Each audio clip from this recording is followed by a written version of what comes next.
Welcome back to the Transforming Basketball podcast. Today, we're taking a journey to Italy, northern Italy to be precise. And over the last 3 years, I had the pleasure of living in Borgo Manero and working with coach Francesco Rossi. Francesco is the youth director of college basket. And, they've had so much success over the years, a small town in Italy producing numerous players. So Francesco, it's a pleasure to have you on. My pleasure, Alex. So here's the first question for you. For the listeners, Borgo Manero, it's a small town, maybe 20,000 people. Yet Yes. Despite that, the results of the last few years have been astounding, just in terms of, we're not necessarily talking about winning national championships, even though a lot of the youth teams have, been playing in the finals of Italy, but just the players coming through the program, the national team players being produced. How do you do it in such a small town? But it's I'm proud of course of these results, but the best part is that a lot of players that now are pro players, they were born in Borgo Manero. I mean, we have apartments and we recruit players from all over Italy, but 80% of players that now are pro players, they are from Borgo Manero. They were born in Borgo Manero, and I'm very proud of this. But I think that is the methodology and the game that made the difference, and not me. It's not about me or the other coaches. We let them play. And so this is basically a revolution, but I didn't know that this was a revolution. For me, it was normal that, yes, we are playing basketball. Come on, let's play. And for other coaches in Italy, and now thanks to you, I know also all over the world, is something weird. It's like, I mean, I really believe that the coach is not the protagonist, the main dish of the menu. I think that the player is the main dish of the menu. And so this is in some way something different. I think that's great. And people don't realize, in the first year I was in Italy, I had the pleasure to work with you. I was the assistant coach on the the U17 team. We obviously had a really good team. And, just every practice was fun because we're getting to see the players play, putting them in different small-sided games. And we're going to talk about the small-sided games later, but I want to first go back to the methodology a little bit. And I remember when you did a presentation, we had all the coaches at college, and you were talking about, the method of college basketball, and you spoke about play and how specifically now in the modern day, kids are not playing on the street and they're not playing games like you did when you were younger and other generations. And that's why you spoke about how we needed to overcompensate for that in our practices by letting them play. Could you speak a little bit about that, Fra? Yeah, of course.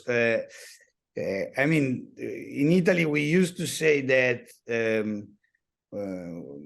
when a player is a good player, and for example, his parents were players, it's like a fault.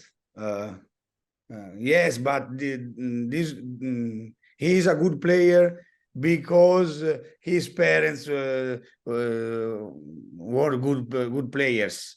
So it's normal. He was born with the ball in his hand, but it's not a fault. I mean, you cannot choose your parents.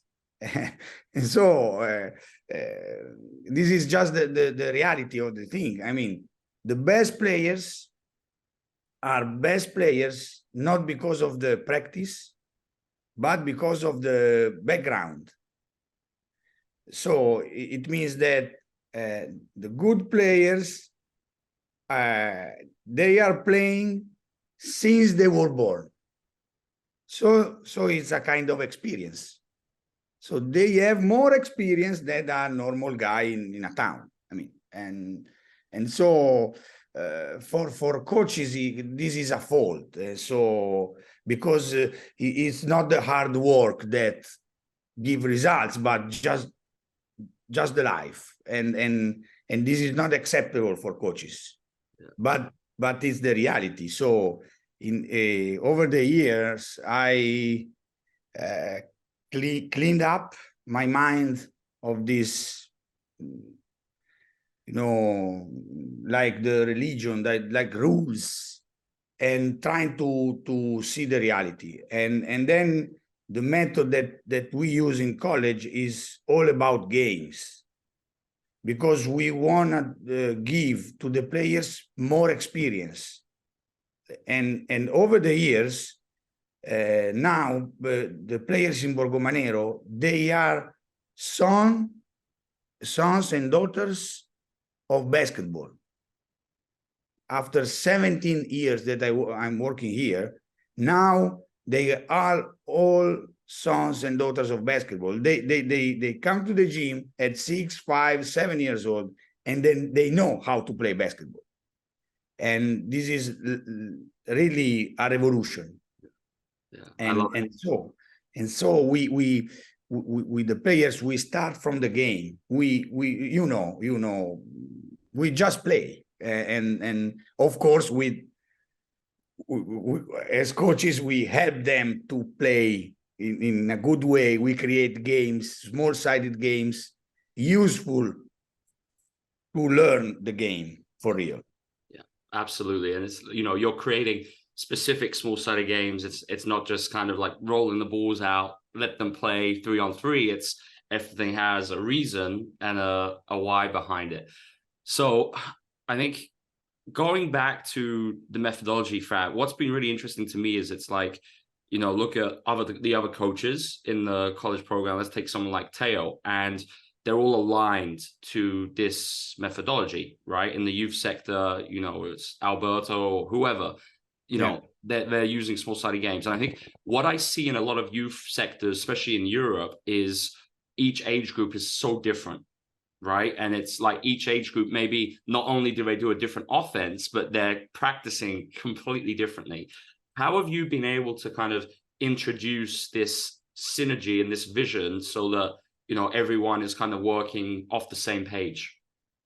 But the main thing is that, as I said before, is that we are not the main dish. I mean, there's a way to say in Italian, I don't know if it's useful, if it works all over the world, but in Italian is the teams are the mirror of the coach. No. I mean, they are players are guys that people, they can think. They can be different from the coach, from each one. I don't know how to say. So when I talk with the other coaches, I used to say that we have to help them. It's not about us. And so which steps we have to do to make them better.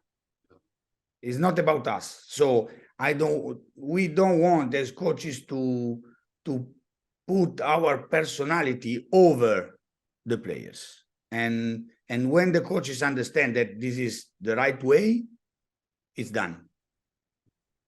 Yeah, absolutely. And that's obviously what I saw. And coming on, we often spoke a lot about all the structure that we were seeing in Italy in terms of how a lot of teams played at the youth basketball, sets, schema, all these things. And you use what I call triggers out of a Princeton line with the high post. You're running things like off-ball screening actions, chin with back screens, flare screens. It's a conceptual framework. And I think a lot of coaches at the youth level think that the game has to be controlled very rigidly. And, we have to reproduce what senior teams are running, despite the fact, as you've said, youth basketball is a completely different sport. So could you just speak for a little bit about, why you develop offense in a different way and what you think the benefits are when players are growing up with this approach? But I know that coaches, they want to control the game because they want to win the game, and they think that their way to win the game is the right way. But I want that my players want to win the game. is not about me another time.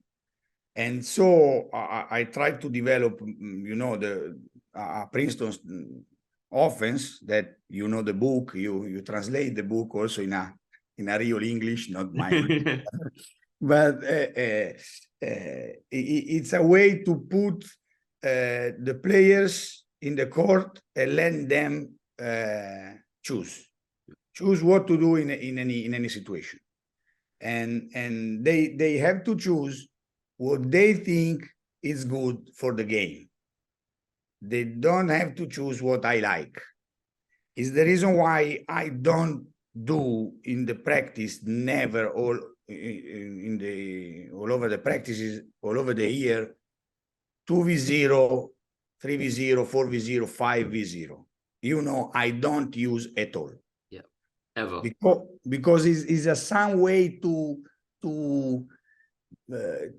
decide as a coach what they have to do. I don't want. The only key of the game is the defense. If you don't put the defense, for me, it makes no sense. And I don't know if I answered to the you to absolutely the question, did. And it's what struck out to me too, Fred, is how you adapted. Like you took actions in the Princeton, and you haven't. A lot of coaches hear it and they think, all right, it's a continuous offense, right? But it's not. And it's like the way you've adapted it, you've basically put player freedom in, and you've just taken the Princeton actions and put them as triggers, and it's great because you see players, they're learning and they're not just repeating the same pattern over and over and over again. But continuity in the offense cannot exist since the 24 seconds. Yeah. It cannot exist because you have no time to continue something. You have to, you have to choose a situation and then play in that situation. And our Princeton is like, yes, we start in this way, and then it's about you, player, what to do. We start in this way, and then we'll see, and you decide what to do, and how to create a situation and how to solve the situation. Yeah. And the key is the defense. So I have to put the defense in any situation, in any small-sided games, in everything. There's the defense, offense and defense. And Fra, we're going to come back to the book when we wrap up, because it's actually it's books now, but we'll come back to that at the end and talk about what you've written. I'd love to shift to small-sided games, and I think this is kind of one of the unique parts of the college program. And I used Cambio yesterday in London, and it's so funny because now I'm working, obviously in very different environments, like big extremes this season, but it's like all the stuff that I was review, it's like absolutely perfect for what we're doing here at the Lions. So let's start with Cambio. Could you just explain kind of that game for the coaches listening? Yeah, so Cambio means is an Italian word, of course, and means change, switch, correct? And so this is a way to create a lot of different situation, fast break situation, and so it's a normal game, 4v4, 3v3, 5v5, as you want. And when the coach called Cambio, the offense has to score in the other basket. And so it depends on the point of the court. It depends on the defense. It depends on the situation. I don't know. And the players have to change the mind immediately. And the situation of the offense and the defense is completely different. And they have to manage in quickly in this new situation. And you put a new rule in Cambio that I use, that is the 2 seconds rule. You have 2 seconds to decide what to do. And so it's really funny because of the rhythm. It's a high rhythm, quick decisions. there is a story. I was in Nice for the European Championship. You know, I had the players there in the national team, and a guy came to me and said, "Hey, coach, why your team in the national finals, your teams are always the team that use fast break more?" Yeah. I was like, I don't know, but the key is the cambio game. Because with the cambio game, you have to move, you have to run, and as a player, you really want to score in fast break. And so I don't know if the cambio is. No, it's great. And I think the reason it's so good just for youth basketball is because a lot of coaches run very kind of predictable transition. And even if it's like a small-sided game, it's super predictable because the players always come from the same place, right? Yeah. And where Cambio is completely different is because it's never the same. So Never. They have to adapt, and that's why it's so good. Now, one of my favorites, Fab, was when you play a lot of small-sided games where you're also using cross-court hoops. You're not just using two main baskets.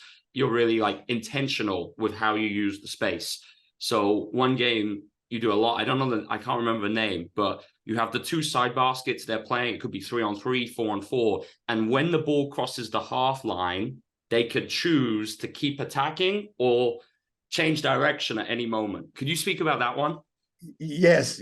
We call this game Slovenia because Theo gave this name. I don't know why. Maybe he saw this game in Slovenia. I don't know. I really don't know why. But yes, we use this game basically without dribble. And yes, it's a normal game. But when you cross the half court line, you can choose where to score. That's great. It's easy, but it's not so easy because you have to choose the half court where you have more advantage, where you can cut to the rim and score, or you have more offensive player than defenders, or some teammates is in a good situation to score. As usual, it's random. I've seen it. It's not predictable. Yeah, it's amazing just for vision and everything. Because with some of the youth players here in London, they're not aware of the space they have and where their teammates are, and it's just literally we played that for about 12 minutes last week at the start of practice, and just instant change how they started reading, looking, trying to find where their teammates were. It was crazy. Yeah. But those are funny games. Yeah. But and coaches think that the coaches think that we use with children. No, it's the warm up with the under 19. There was the finalist last year for the Italian Cup. You know, I mean, this is the warm up for them. Yeah. So it's not like, yes, it is another time. It's like, it's funny, and so it's a fault. Yeah. Why? Yeah. Why? I think basketball is funny. It's fun to play basketball. Yeah. I completely agree. So the next one, Fra, is the Animals game. Now, this is a really good one because going back to college prep in December, we had a game and a team zone pressed us, and we did terribly against it. You remember, and we spoke after the game, and we were like, yeah, let's do the Animals game. And sure enough, without having to put a zone break in like many coaches do, we just play with Animals, and sure enough, the concepts, the principles of play get better within a couple of times of doing it. So what is the Animals game? Yeah, it's tough for me to. I know it's hard to explain, but I can try. I mean, you have at the beginning 3 offensive players, and on the baseline or just in the paint, and they have to score on the opposite basket. And you have 3 defenders, one in a half court, one in the other one, and one is free to play defense wherever.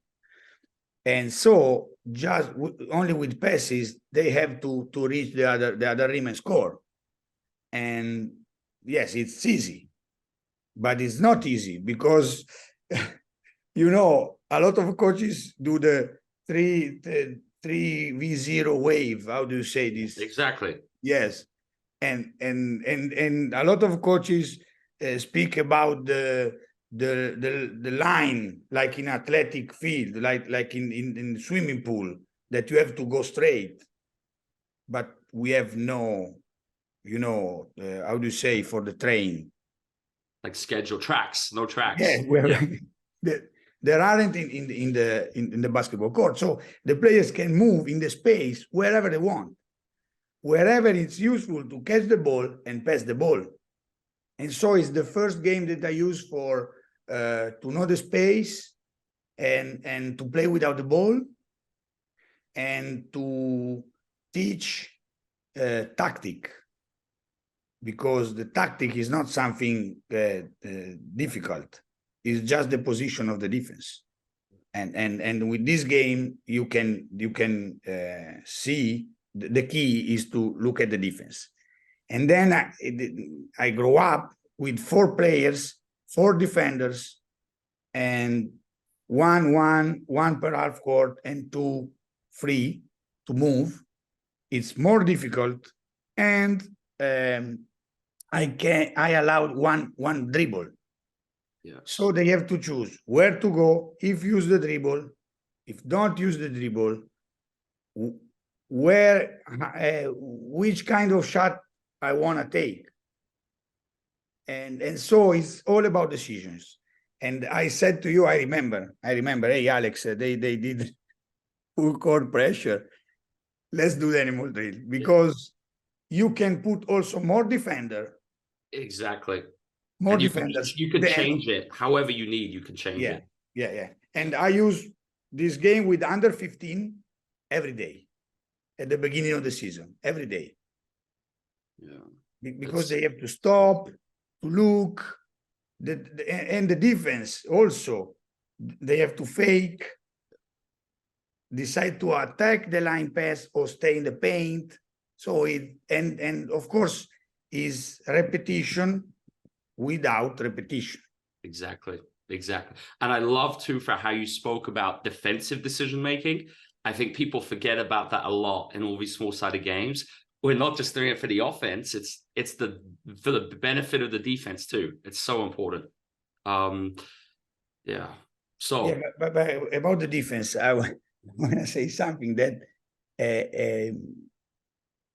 for coaches, the defense is just to be aggressive, just to be, or zone, or to be aggressive. No, the players can decide what to do on defense. They can fake, they can attack, they can stay. It's all about decision also in defense. It's really important. So true. And I also, I want to get to player development small-sided games, because I think, you know, we spoke about it a lot, like some of the one-on-one, you know, and those smaller formats. And one of my favorite ones you did was dribbling in a cage. So maybe we could just finish with that one, because I think, again, we see a lot of static ball handling in the basketball world, 2-ball dribbling. And, you know, you don't need any of that when you have a really good small-sided game like cage dribbling. Yeah, the cage is, I'm very proud of the cage. It's my favorite, the cage. Basically, you put your point guard, if is, I mean, you have a senior team or under 19, you have the point guards, you put a player with the ball in the cage, you can do the cage with cones, I don't know, with lines, or I don't know, it's just as a small part of the court, and you put a pit bull defender in the cage, that the only goal of the defender is to touch the ball. There's no basket to defend, just to steal or to touch the ball. And of course, with some different rules, sometimes the offensive players do ball handling really well. I mean, without boring boring, exercises of dribbling. Exactly. And sometimes I put the rule that the defender is not a basket to defend, but the offensive player has a basket to face. Yeah. So basically, he cannot turn his back. Nice. But he can put only the shoulder. That's a great constraint. And so but it's easy. With simple rules, you create the game. And you do ball handling in some way. It's great. It's so practical.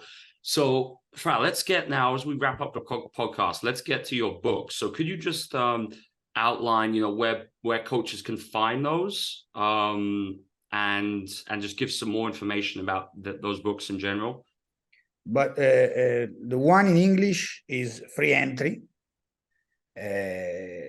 And if you put free entry on Amazon, there's my book in the book section, free entry, and it's about my conceptual Princeton offense. And there are also some small-sided games, some funny stories, and of course, at the end, something about methodology. There's the chapter how to coach conceptual Princeton offense. Not only is not like a set plays book, but is